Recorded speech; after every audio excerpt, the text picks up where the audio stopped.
আজ হঠাৎ খাজা বানাতে ইচ্ছে হলো, তাই বানিয়ে ফেললাম।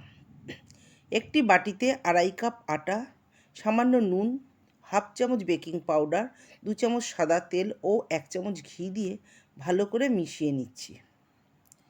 তারপর অল্প অল্প জল দিয়ে ডোটা মেখে নিচ্ছি। ডোটা মাখা হলে 10 মিনিটের জন্য আমি রেস্টে দেব। আর একটি বলে আমি কিছুটা চাল গুঁড়ি নিয়েছি। চাল গুঁড়ি জায়গায় তোমরা কর্নফ্লাওয়ারও ব্যবহার করতে পারো। আর একটি বলে ঘি ও তার সাথে চাল গুঁড়ি মিশিয়ে নিয়েছি। এবার ডোটা 5টা লেচি করে বড় এবং পাতলা করে রুটির মতো বেলে নিলাম। একটা থালাতে একটা করে রুটি নিয়ে তাতে চাল গুঁড়ি মেশানো ঘি রুটির ওপর মাখিয়ে নিচ্ছি। এইভাবে 5টা রুটিতেই ঘি মাখিয়ে নেব। তারপর রুটিগুলো একসাথে করে রোল করে একটি ছুরির সাহায্যে কেটে নেব।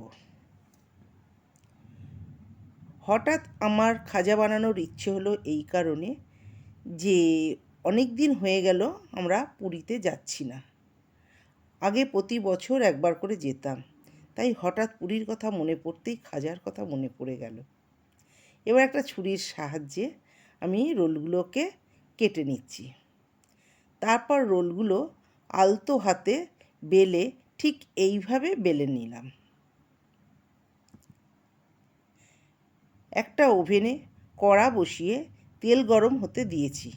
আর একটা ওভেনে একটা বাটি বসিয়ে তাতে 1 কাপ জল ও 2 কাপ চিনি আর 2টো ছোটো এলাচ ফাটিয়ে দিয়েছি।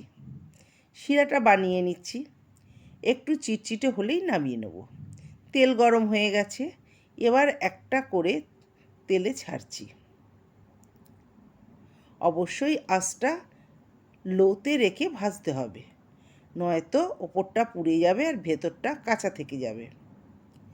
এপিট ওপিট করে ভেজে নিচ্ছি। ওদিকে চিনির শিরাটা প্রায় হয়েই গেছে। বন্ধুরা, তোমাদের কার কার খাজা খেতে ভালো লাগে অবশ্যই কমেন্টস করে জানিও। এদিকে ভাজাগুলো সুন্দর লাল লাল করে ভাজা হয়ে গেছে। এবার রসে দেবার পালা। রসটাও আমার তৈরি হয়ে গেছে। খাজাগুলো হয়ে গেছে, একটা একটা করে তুলে নিচ্ছি। এরপর খাজাগুলোকে রসে 10 মিনিটের জন্য ভিজিয়ে রাখব।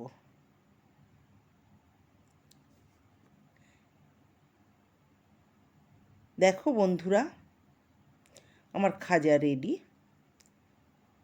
বন্ধুরা, তোমাদের কেমন লাগলো অবশ্যই জানাবে কিন্তু। তোমরা কমেন্টস জানালে আমার খুব ভালো লাগে।